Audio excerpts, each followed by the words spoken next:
परीक्षित कहते हैं कि है वंश का अंत करने के लिए स्वयं भगवान ने परशुराम के रूप में अवतार ग्रहण किया। 21 बार क्षत्रियों का विनाश किया पूरे विश्व के।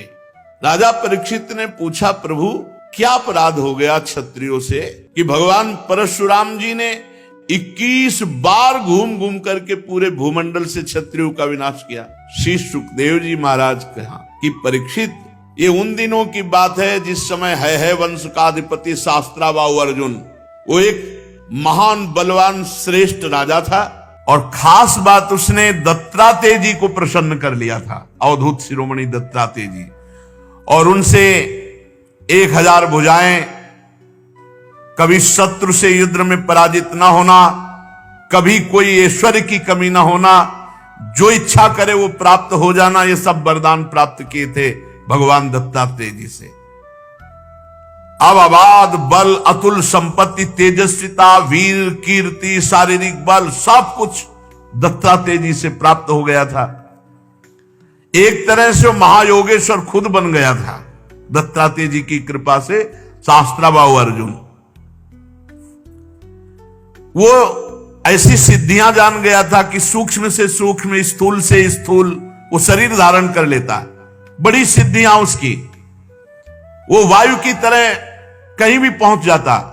ऐसी सिद्धियां दत्तात्रेय जी से प्राप्त की। एक बार एक गले में वैजंती माला डालकर बहुत सी सुंदर स्त्रियों के साथ नर्मदा जी में जल विहार कर रहे थे और उधर रावण नर्मदा के किनारे दिग्विजय करते हुए अपने तंबू लगाए हुए था। 500 भुजाएं इधर, 500 भुजाएं इधर, पूरी नर्मदा के जल को रोक दिया शास्त्राबाहु अर्जुन ने। रावण का शिविर डूबने लगा उधर। तो रावण ने पूछा, बिना वर्षा के कैसे बाढ़ आ गई उल्टा? बोले, महाराज एक वीर है जो स्त्रियों के साथ जल में खेल रहा, खेलते खेलते नर्मदा को उल्टा प्रवाहित कर। तो उनका हमसे बड़ा वीर कौन है? रावण बड़े घमंड में गया, अपने को बड़ा वीर मानता था और जाके शास्त्राबाहु अर्जुन से अब वीरता की बातें करने लगा।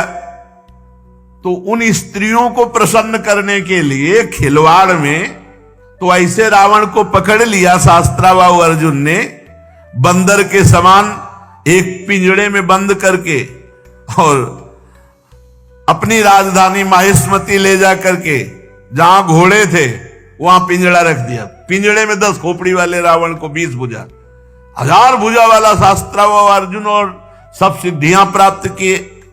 तब महाराज पुलस्त जी को पता चला कि दिग्विजयी रावण घोड़सार में एक पिंजड़े में बंद है। तब जाके शास्त्राबाहु अर्जुन के सामने गए तो शास्त्राबाहु अर्जुन ने पूजन किया, क्योंकि पुलस्त ऋषि, तो उन्होंने आज्ञा करी कि छोड़ दो, हमारा नाती है। छोड़ दिया रावण को। अब शास्त्राबाहु अर्जुन का अभिमान बढ़ता चला गया, क्योंकि दिग्विजयी रावण जैसे को बंदी बना लिया। अब वो एक दिन शिकार खेलने के लिए अपने परिकर के साथ जंगल में गया तो प्यास लगी। तो पास में जमदग्नि जी का आश्रम था। तो जमदग्नि ऋषि के आश्रम में पहुंचे। मुनि ने देखा कि बहुत बड़ा राजा आया हुआ है, तो इसका स्वागत, राजा भगवान का स्वरूप है। अब जंगल में वो एक कंदमूल फल, तो कामधेनु जमदग्नि जी की गाय का नाम था। जो इच्छा करो वो प्रकट कर दे। अब मंत्री, सेना और राजा का स्वागत करना है, तो वैसे ही सेवक, वैसे ही सामग्री, सब व्यवस्था। शास्त्राबाहु अर्जुन ने कहा कि बाबा जी के पास ऐसी व्यवस्था कहां से हो सकती है कि इतने सैनिक, इतने सेवक, इतनी धातुओं के पात्र और भोजन सब। बोले, कहीं कोई रसोईया नहीं, सब एक गाय का चमत्कार है। बोले, ऐसी गाय तो हमारे पास होनी चाहिए, संत के पास क्या। अब जमदग्नि मुनि का ऐश्वर्य कामधेनु से था, तो चिढ़ गया शास्त्राबाहु, जबकि प्रसन्न होना चाहिए कि इतना बढ़िया स्वागत किया। और उसने आदेश किया जमदग्नि ऋषि से कि कामधेनु हमारे सैनिकों को दे दो। जमदग्नि जी ने कहा, नहीं, ये तो यज्ञ के हविष्यान्न के लिए, अतिथि सेवा के लिए है। तो कहा मैं एक बार केवल कहता हूं, दोबारा छीन लेता हूं। शास्त्राभाव अर्जुन ने आदेश किया, कामधेनु को बंदी बनाकर ले चलो। अब कामधेनु डकराती हुई बलपूर्वक शास्त्राभाव अर्जुन महिष्मतीपुरी ले गए। जब शाम के परशुराम जी आए तो आश्रम सब उजड़ा हुआ। मां से पूछा तो उन्होंने बताया कि सारा का सारा दुष्टता का वृत्तांत शास्त्राभाव अर्जुन है वंशी। भयंकर फरसात हाथ में लिए हुए परशुराम जी जैसे किसी महामत वाले सिंह को कोई दबा नहीं सकता, ऐसे गरजते हुए महिष्मतीपुरी गए। अभी वो मस्ती में था कि प्रवेश ही नहीं कर पाया था कि भगवान परशुराम जी पहुंच गए। परशुराम जी की बड़ी विलक्षण झांकी थी। हाथ में परशुराम, मस्तक पर जटा का मुकुट, त्रिपुंड लगा हुआ। जे भी शास्त्राभाव अर्जुन झपटा, भगवान परशुराम जी ने जो जटाएं सूर्य की तरह चमक रही थी खोल लिया और हाथ में फरसा धारण करके बात की बात में सारी सेना को विध्वंस करके और उसके 1000 भुजाएं जो भगवान अवधूत शिरोमणि दत्तात्रेय जी के द्वारा दी थी, सब काट के गिरा दी। फरसे का ऐसा प्रहार कि कोई सामने नहीं बचा। बाहें जांघें सब काट काट के। परशुराम जी के बाणों से जब है पति का सर्वनाश हो गया तो 10,000 लड़के थे शास्त्राभाव अर्जुन के, 10,000। भगवान परशुराम जी तो 10,000 लड़के तो अभी नहीं थे इनके साथ, ये अलग थे। सब पूरे परिकर सहित शास्त्राभाव अर्जुन को मार डाला भगवान परशुराम जी ने। कामधेनु छुड़ाकर आश्रम में ले आए। महिष्मतीपुरी के शास्त्राभाव अर्जुन का विनाश बड़ा आश्चर्य में। जमदग्नि जी ने कहा, हाय हाय परशुराम, तुम क्या उपद्रव करते हो? अरे राम राम, वो राजा था, गाय ले जा रहा था, ले जाने देते, तुमने हत्या क्यों कर दी? राजा सर्वदेवमय होता है, तुमने अपराध किया। अरे हम लोग ब्रह्म ऋषि हैं, क्षमा हमारा बल है, संसार हमको इसीलिए पूजता है क्योंकि हम क्षमावान हैं। तुम्हारे ब्रह्मा जी भी क्षमा के बल से ही ब्रह्म पद पर स्थित है। ऋषियों की शोभा क्षमा होती है, ये सर्वशक्ति प्रदर्शन नहीं। भगवान तुम पर प्रसन्न हो, अब तुम तप परायण हो, तुमने अपराध किया, राजा का वध किया, ये ब्रह्म हत्या से भी बढ़कर है। जाओ तीर्थों का सेवन करते हुए तप करो और इसका प्राश्चित कर डालो। भगवान परशुराम जी घुटने टेक कर जमदग्नि जी के आगे जो आज्ञा। अब 1 वर्ष तीर्थ यात्रा करके अपने आश्रम पर आए। परशुराम जी की माता रेणुका गंगा तट पर संध्या के लिए गंगा जल आदि लेने गई थी। वहां एक गलती हो गई माता जी से। आज सत्संग में कहा, नेत्र वाणी कान संभाल के नहीं अपराध बन सकता किसी से भी। तो वहां गंधर्वराज चित्ररथ अप्सराओं के साथ जल विहार कर रहा था। गंधर्वराज के जल विहार करते समय अंग प्रत्यंग और अप्सराओं की वो क्रीड़ा माता जी कुछ क्षण देखती रही। अच्छा लगा, बस कोई कामना नहीं हुई, कोई मलिनता नहीं आई, बस देखती रही, अच्छा लगा। और भूल गई कि संध्या का समय पतिदेव तर्पण आदि के लिए इसमें लिखा हुआ है कि उनका मन गंधर्वराजम क्रीडंतम मत्सरोभीर पश्यत, अच्छा लगा। विलोकयंती क्रीडंत मुदकार्थम नदीम गताहा, उनका मन खिंच गया चित्ररथ की इस अप्सराओं से केल। कहा जमदग्नि जी का एकांतिक भजन में स्वभाव, और माताजी ने जब चित्ररथ गंधर्व की केली देखी अप्सराओं से तो अच्छा लगा। बस ये संध्या का समय बीत गया। भगवान जमदग्नि जी इंतजार कर रहे हैं, ऐसा कैसे हो गया कि संध्या की अवहेलना हो गई और अभी तक रेणुका जल लेकर नहीं आई। अब जे ही होश आया जमदग्नि ऋषि को, भयभीत हो गई कि अब तो भारी अपराध बन गया। वो महर्षि के सामने आई है, गंगा जल का कलश रखा, हाथ जोड़कर खड़ी हो गई। जमदग्नि मुनि ने कहा मैं देख रहा था, तुम्हारा मन चित्ररथ गंधर्व की केली देखने में खिंच गया। तुम अपराधी हो, पापिनी हो, तुम एक ब्रह्म ऋषि की पत्नी होकर ऐसा कैसे देखा? इसका दंड है मृत्यु। ऐसा कठोर शासन। अन्य पुत्रों से कहा, मार डालो इसको, रेणुका को। किसी भी पुत्र की हिम्मत नहीं है। इतने में तीर्थ यात्रा करके भगवान परशुराम जी आए, प्रणाम किया तो उनका बेटा, मां और भाइयों को मार डालो। परशुराम जी ने कोई विचार नहीं किया, तत्काल मां और भाइयों के फरसे से गले उड़ा दिए। सत्यवती नंदन महर्षि जमदग्नि जी बहुत प्रसन्न हुए और कहा, बेटा तुम्हारी जो इच्छा हो वरदान मांगो। परशुराम जी ने कहा, मेरी मां मेरे भाई जीवित हो जाए, उनको ये पता भी न रहे कि मैंने वध किया है। तत्काल जीवित हो गए। भगवान परशुराम जी के ऐसा कहते हुए ऐसे उठ के बैठ गए जैसे सो के, पूरे सकुशल। परशुराम जी को पता था हमारे पिता जमदग्नि जी कितने महान पवित्र ऋषि और तपोबल संपन्न हैं। शास्त्रावाहु अर्जुन के वध का प्रायश्चित कर लिया था। परशुराम जी एकांत आश्रम के कोने में बैठकर ध्यानस्थ थे। बहुत दिनों के बाद शास्त्रावाहु अर्जुन के लड़कों के हृदय की जलन, वो आए और देखा महर्षि जमदग्नि अग्निशाला में ध्यानस्थ बैठे हैं।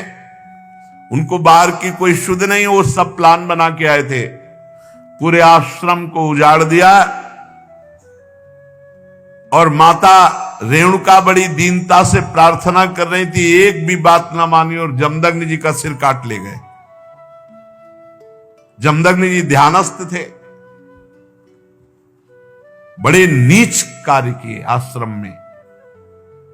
रेणुका जी चीख पड़ी, बेटा परशुराम। ध्यानस्थ थे भगवान परशुराम जी। उनका मां का करुण क्रंदन, भागे फरसा लेकर। जब नजदीक आए तो देखा जमदग्नि जी का सर काट ले गए। परशुराम जी को अत्यंत क्रोध। माता से कहा कि बिलाप मत करो, वीर पुत्रों की मां बिलाप नहीं करती। आज मैं प्रण करता हूं कि विश्व में क्षत्रियों का संहार कर डालूंगा, एक भी क्षत्रिय विश्व में नहीं रहेगा। अभी पीछे जो आप चरित्र सुन रहे थे, उनमें एक घाघरा के नीचे माई के बालक क्षत्रिय छुपा लिया गया था। ताल जंग, वो क्या उनका नाम विस्मरण हो रहा, जंघा में के पास छुपा लिया था। वही केवल बचा था, उसी से क्षत्रिय वंश चला। पीछे चर्चा में भी आया था। भगवान परशुराम जी ने भगवान शंकर का स्मरण करके संकल्प लिया कि विश्व में क्षत्रिय नहीं रहने देंगे। परशुराम जी माहेश्मतीपुरी में गए और 10,000 पुत्रों के अलग अलग सर काट करके रख दिए और पूरे नगर का विनाश कर दिया। भारी पर्वत ऐसे सिर का मुंड ऐसे इकट्ठा कर दिए काट काट के, और कहते जाते ब्रह्मघाती तुम्हारा विनाश परशुराम करेगा। रक्त की नदी बहा दी, इतने काटे। जो राजा थे, क्षत्रिय थे, ब्राह्मण द्रोही क्षत्रियों का हृदय कांप उठा। भगवान वर्तमान में जो क्षत्रिय असुर स्वभाव वाले हो गए थे, उनके विनाश के लिए ही प्रकट हुए थे। इसलिए अपने पिता जमदग्नि के वध का निमित्त बनाकर 21 बार, एक बार घूम के काट डाला, फिर 2 बार घूम के, 21 बार पूरे विश्व में घूम करके 5 तालाब समंत पंचक में रक्त के बना दिए काट काट के। और फिर अपने पिता का सर जो सुरक्षित रखा हुआ था माता के पास, जोड़ा और पुनः जीवित कर दिया। पहले 21 बार क्षत्रियों का विनाश किया, फिर अपने पिता का सर ला के जोड़ा। और फिर बाद में सबके प्रायश्चित के लिए यज्ञ की और 7 दिशाएं जीत करके ब्रह्म ऋषियों को दान कर दी। इसके बाद यज्ञांत स्नान किया और समस्त पापों से मुक्त होकर मेघ रहित सूर्य के समान तेजस्वी परशुराम जी जमदग्नि जी को स्मृति रूप संकल्प में शरीर की प्राप्ति हुई। भगवान परशुराम जी से सम्मानित होकर उस सप्त ऋषियों के मंडल में 7वें ऋषि होकर आज भी विराजमान है। परीक्षित कमल लोचन जमदग्नि नंदन भगवान श्री हरि परशुराम बन करके आए और क्षत्रियों का विनाश करके जगत का मंगल किया। आज भी भगवान परशुराम जी विराजमान है महेंद्राचल पर्वत पर बड़े शांत स्वरूप। सिद्ध गंधर्व चारण उनके चरित्रों का गान करते हैं। सर्वशक्तिमान विश्वात्मा भगवान श्री हरि जब राम रूप में अवतार लिए और जब धनुष भंग हुआ तो अजगौ का खंडन सुनकर परशुराम जी के हृदय में क्षोभ हुआ कि फिर कोई क्षत्रिय ऐसा पैदा हुआ, क्योंकि वो सब विनाश लीला करके शांत, कौन ऐसा पैदा हो गया जो हमारे गुरु का अजगौ खंडन कर दिया। अब ध्यान के द्वारा, वहां फोन से तो मतलब नहीं, ध्यान के द्वारा देखा, बोले विदेहराज जनक की नगरी मिथिला पहुंच गए। इनके चलने से ही पृथ्वी कांपती थी। देख ले कि परशुराम जी आ रहे तो मतलब जितने भाग पाए नहीं, चरणों में लौट जाते थे अपने बाप बाबा का नाम लेते हुए। ऐसा सहजे चितवन मनोह रिसाने, ऐसे देख लिए तो समझ गए हमारी आयु पूरी हो गई।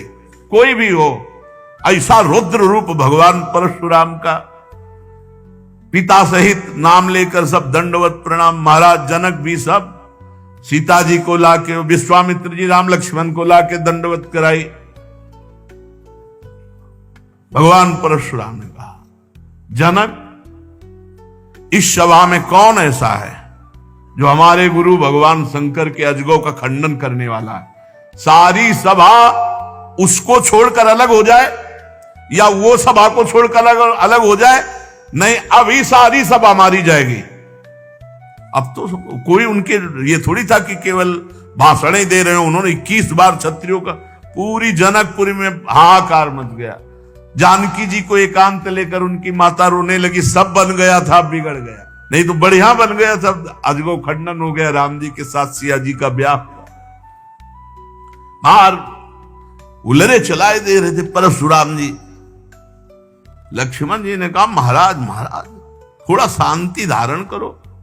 शांति, ऋषि का स्वरूप शांत, घोर वेश धारण किए हुए हो, कैसे बार बार, ये ऋषियों की मर्यादा। अरे ये किसका लड़का है, हमको समझा रहा है। परशुराम जी हमको समझा रहा है, हमारा गीत न विश्वामित्र जी का बता दो हम कौन है। अरे लक्ष्मण जी ने कहा, गुरु जी के बताने की जरूरत नहीं, आप कई बार बता चुके हो। आपने तो अपने मुख से कई बार बताया कि आपने फरसा से क्षत्रियों को काटा, ये वो खूब बता चुके हो। महाराज यहां कुमड़ बतिया को नाही जे तर्जनी देख मर जाही। ये बार बार उलरो मत, गुस्सा मत दिखाओ। यहां कुम्हड़ा की बतिया नहीं कि तुम्हारी तर्जनी उंगली देखने से हम, महाराज हम रघुवंशी हैं। जहां परशुराम जी का क्रोध बढ़ता वहां राम जी आगे आ जाते, हाथ जोड़कर विनय करने लगते। तब उन्होंने कहा, पहला फरसा तुम्हारे चलेगा। राम जी से कहा कि पहला, क्योंकि जब हमको क्रोध आता है, ये छोटा राजकुमार क्रोध दिलाता है, इसको तो समझाते नहीं और हमसे विनय करते हो, और हमें लगता है कि तुम्ही ने अजगौ खंडन किया है। राम जी ने कहा, हां आपका कोई दास, निज दास, वही ऐसा करने के साहस कर सकता है। अरे दास तो सेवा करता है, स्वामी के प्रति अपराध नहीं करता है। बहुत क्रोधित होकर के तब उन्होंने कहा परशुराम जी से, सावधान, अभय होए जो तुम्हें डराए। पहली बात तो जो आपसे डर जाता है वो अभय हो जाता है, क्योंकि आपका स्वरूप ऐसा है। और दूसरी बात हम आपको बता रहे हैं, हम रघुवंशी हैं। काल भी सामने ललकार दे तो कदम पीछे नहीं हटाते। भगवान श्री राम के गंभीर वचन जे ही कान में पड़े वो आंख में आंख मिलाई तो थर्रा गए परशुराम जी और कहा, एक हमारा संशय निवृत्त करो, इस धनुष पे प्रत्यंचा चढ़ा दो। बस मेरे हृदय में कुछ संशय हो गया।